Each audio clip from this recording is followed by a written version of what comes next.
ನಮಸ್ಕಾರ. ನನ್ನ ಹೆಸರು ಮಂಜುನಾಥ್ ಹೊನ್ನಾಳಿ ಅಂತ. ಶಿಕ್ಷಕರ ನೇಮಕಾತಿ ಅಧಿಸೂಚನೆ ಆಗಿದೆ. ಎಲ್ರಿಗೂ ಕೂಡ ಗೊತ್ತಿದೆ. ಹೈಸ್ಕೂಲ್ ಮತ್ತು PhD ಮತ್ತು GPSTR. ಇದರಲ್ಲಿ ನಿಮಗೆ ಯಾವುದೇ ರೀತಿಯ ಗೊಂದಲಗಳು ಸೃಷ್ಟಿಯಾಗಬಾರ್ದು ಅಂದರೆ, ಕಳೆದ ಬಾರಿ ನೇಮಕಾತಿಯಲ್ಲಿ GPSTR 2022ರಲ್ಲಿ ವಿವಾಹಿತ ಮಹಿಳಾ ಅಭ್ಯರ್ಥಿಗಳಿಗೆ ತಂದೆ ಹೆಸರಿನ ಜಾತಿ ಆದಾಯ ಪ್ರಮಾಣ ಪತ್ರ ಕೊಡಬೇಕೋ ಅಥವಾ ಗಂಡನ ಹೆಸರಲ್ಲಿ ಕೊಡಬೇಕು ಅಂತೇಳಿ ಗೊಂದಲ ಸೃಷ್ಟಿಯಾಗಿ ಈಗಲೂ ಕೂಡ ಕೋರ್ಟಲ್ಲಿ ಕೇಸ್ ಇದೆ. ಆ ನೇಮಕಾತಿ ಪ್ರಕ್ರಿಯೆಯೇ ಪೂರ್ಣಗೊಂಡಿಲ್ಲ. ಈ ರೀತಿ ನೀವು ಕೂಡ ಮಾಡ್ಕೋಬಾರ್ದು ಅಂದರೆ ನೀವೇನು ಮಾಡಬೇಕು ಅಂದರೆ, ಸರ್ಕಾರಕ್ಕೆ ಕೂಡಲೇ ಸ್ಪಷ್ಟನೆ ಕೇಳಬೇಕು. ಈವನ್ ಮಹಿಳಾ ಅಭ್ಯರ್ಥಿಗಳು ಮಾತ್ರ ಅಲ್ಲ, ಉಳಿದ ಅಭ್ಯರ್ಥಿಗಳು ಸಹಿತ ನೀವು ಸ್ಪಷ್ಟನೆ ಕೋರಲೇಬೇಕು. ಯಾಕೆ ಅಂದರೆ ಈ ಒಂದು ನಿಯಮದಿಂದ, ಈ ಒಂದು ಸ್ಪಷ್ಟನೆ ಕೊಡದೇ ಇರೋದ್ರಿಂದ ಎಲ್ಲ ಅಭ್ಯರ್ಥಿಗಳಿಗೂ ಕೂಡ ಅನ್ಯಾಯ ಆಗ್ತಾ ಇದೆ. ಸರ್ಕಾರ ಮಾಡೋ ತಪ್ಪಿದು. ಸುಮ್ಮನೆ ಅಭ್ಯರ್ಥಿಗಳು ಕೋರ್ಟಲ್ಲಿ ಕೇಸ್ ಹಾಕಿದಾಗ ಅಭ್ಯರ್ಥಿಗಳನ್ನು ದೂರ್ತಾರೆ. ಇದು ಸರ್ಕಾರ ಮಾಡೋ ತಪ್ಪು. ಇದಕ್ಕೆ ಸರ್ಕಾರವೇ ಸ್ಪಷ್ಟನೆ ಕೊಡಬೇಕು. ಈಗಲೇ ಸ್ಪಷ್ಟನೆಯನ್ನು ಅಧಿಸೂಚನೆಯಲ್ಲಿ ಕೊಟ್ಟಾಗ ಅಭ್ಯರ್ಥಿಗಳು ಯಾವುದೇ ಗೊಂದಲ ಇಲ್ಲದೆ ಅವ್ರೇನು ಮಾಡ್ತಾರೆ, ಸುಗಮವಾಗಿ ಈ ಒಂದು ಅಧಿಸೂಚನೆ ಅಥವಾ ಒಂದು ನೇಮಕಾತಿ ಪ್ರಕ್ರಿಯೆ ಏನಿದೆ ಸುಗಮವಾಗಿ ನಡೀಲಿಕ್ಕೆ ಈ ಒಂದು ಕಾರಣ ಆಗುತ್ತೆ. ಸರ್ಕಾರ ಸ್ಪಷ್ಟನೆ ಕೊಡ್ತಾ ಇದ್ದಾಗ ಅಭ್ಯರ್ಥಿಗಳು ಕೋರ್ಟ್ ಮೆಟ್ಲೇ ಇರ್ತಾರೆ.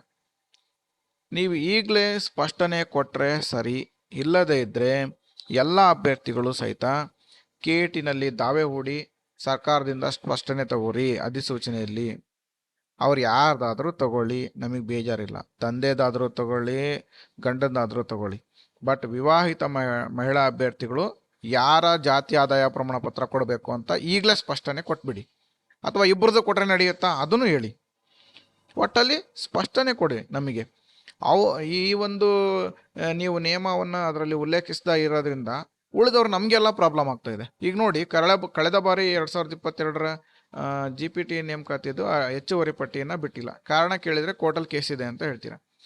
ಅದಕ್ಕೋಸ್ಕರ ಇದರಿಂದ ನೀವು ಬೇರೆ ಬೇರೆ ಅಭ್ಯರ್ಥಿಗಳಿಗೆಲ್ಲ ಸುಮ್ಮನೆ ಸಮಸ್ಯೆ ಮಾಡ್ತಾ ಇದ್ದೀರಾ. ಸರ್ಕಾರದವರು, ಅಭ್ಯರ್ಥಿಗಳದ್ದು ಏನೂ ತಪ್ಪಿಲ್ಲ, ಇದರಲ್ಲಿ ಸರ್ಕಾರದ್ದೇ ತಪ್ಪು. ನೀವು ಇದನ್ನು ಕ್ಲಾರಿಫಿಕೇಶನ್ ಕೊಡಿ. KT ನೇಮಕಾತಿ ಬೇರೆ ಬೇರೆ ನೇಮಕಾತಿಲೆಲ್ಲ ಸ್ಪಷ್ಟನೆ ಕೊಟ್ಟಿದೆಯಲ್ಲ, ಇದ್ರ ಬಗ್ಗೆ ನೀವ್ಯಾಕೆ ಕೊಡಬಾರ್ದು? ಈಗ ನೋಡಿ, KCETದಿದೆ, ನೋಟಿಫಿಕೇಶನ್ ಆಗಿದೆ, ಅದರಲ್ಲೂ ಕೂಡ ಸ್ಪಷ್ಟವಾಗಿ ಕೊಟ್ಟಿದ್ದಾರೆ ಯಾರ್ದು ಕೊಡಬೇಕು ಅಂತಂದೇಳಿ. ನೀವು ಯಾರಿಗಾದರೂ ಅನುಕೂಲ ಮಾಡಿಕೊಡಿ ಸರ್ಕಾರದವರು, ಬಟ್ ಅದನ್ನು ಸ್ಪಷ್ಟನೆ ಕೊಡಿ. ಇದರಲ್ಲಿ ನಮಗೆ ಇವ್ರಿಗೆ ಕೊಡಿ, ಅವ್ರಿಗೆ ಕೊಡಿ, ಅಥವಾ ಇಬ್ಬರಿಗೂ ಕೊಡಿ, ಯಾರಿಗೂ ಬೇಜಾರಿಲ್ಲ ನಮಗೆ. ಬಟ್ ಸ್ಪಷ್ಟನೆ ಕೊಡಿ, ಕೋರ್ಟಿಗೆ ಹೋಗದೆ ಇರೋ ಥರ ಮಾಡಿ. ನೀವು ಇದನ್ನು ಸ್ಪಷ್ಟನೆ ಕೊಡದಿರೋದ್ರಿಂದನೇ ಸುಮಾರು ಕೋರ್ಟ್ ಕೇಸಸ್ ಆಗ್ತಾ ಇರೋದು. ಇದಕ್ಕೆ ಸಂಬಂಧಪಟ್ಟಂಗೆ ಮೊನ್ನೆ ನೇಮಕಾತಿದು ಇದನ್ನು C&R ಬಿಟ್ಟಾಗ, ಕರಡು ಬಿಟ್ಟಾಗ ಅದಕ್ಕೆ ನಾವು ಅಬ್ಜೆಕ್ಷನ್ ಕೊಟ್ಟಿದ್ದೀವಿ. ಇದಕ್ಕೆ ಸ್ಪಷ್ಟನೆ ಕೊಡಲೇಬೇಕು ನೀವು ಅಂತಂದೇಳಿ. ಆದರೆ ಇದುವರೆಗೂ ಸ್ಪಷ್ಟನೆ ಕೊಟ್ಟಿಲ್ಲ. ಈ ಕೂಡಲೇ ಸ್ಪಷ್ಟನೆ ಕೊಡದೇ ಇದ್ದರೆ ನೋಡಿ, ನಾವು KTನಲ್ಲಿ ಕೇಸ್ ಮಾಡ್ತಾ ಇದ್ದೀವಿ. ಯಾರ್ಯಾರು ಇದರಲ್ಲಿ ಕೇಸ್ ಮಾಡಬೇಕಂತ ಇದ್ದೀರಾ, ನೀವು ಒಂದು ವಾಟ್ಸಪ್ ಗ್ರೂಪ್ ಡಿಸ್ಕ್ರಿಪ್ಷನನ್ನು ಈ ವಿಡಿಯೋದ ಕೆಳಗಡೆ ಹಾಕಿರ್ತೀನಿ. ನೀವೆಲ್ಲರೂ ಜಾಯ್ನ್ ಆಗಿ ಹೆಚ್ಚಿನ ಮಾಹಿತಿ ಬೇಕಾದರೆ ಅದರಲ್ಲಿ ಗ್ರೂಪಲ್ಲಿ ಡಿಸ್ಕಷನ್ ಮಾಡಿ ಒಂದು ಒಳ್ಳೆ ನಿರ್ಧಾರಕ್ಕೆ ಬರೋದು. ಮತ್ತು ಯಾರ್ಯಾರು ಕೇಸ್ ಮಾಡಬೇಕಂತ ಇದ್ದೀರಾ ಬೇಗನೆ ಹೋಗಿ ಕೇಸ್ ಮಾಡಿ ಸ್ಟೇ ತಗೋರಿ. ಇದಕ್ಕೆ ಸಂಬಂಧಪಟ್ಟಂಗೆ ಕ್ಲಾರಿಫಿಕೇಷನ್ ಕೊಡಲಿ ಸರ್ಕಾರ, ಆಮೇಲೆ ನೀವು ಮುಂದುವರಿಬೋದು. ನೀವು ನಾಳೆ ನೋಡಿ, ನಿಮಗೇನೆ ಹುದ್ದೆಯಿಂದ ನೀವು ವಂಚಿತ ಆಗುವಂಥ ಚಾನ್ಸಸ್ ಇರುತ್ತೆ. ಅದಕ್ಕೋಸ್ಕರ ಹೇಳ್ತಾ ಇದ್ದೀನಿ, ಸ್ವತಃ ಅನುಭವಿಸಿ ಹೇಳ್ತಾ ಇದ್ದೀನಿ. ಈಗಲೇ ಕ್ಲಾರಿಫಿಕೇಷನ್ ತಗೊಳ್ಳಿ. ಧನ್ಯವಾದಗಳು.